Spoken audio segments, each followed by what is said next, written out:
Tady. Co na to říkáš, Ingrid?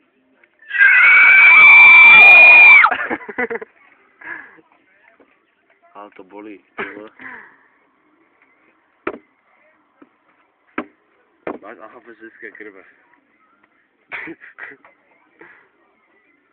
Pičo, to je hnusně rozborovné. Ty jsi úplný debil. Pohoda, no. Rychle od krve, to se vypere snad. Ukaž to ještě. Chce napumpovat. To už vypadá líp.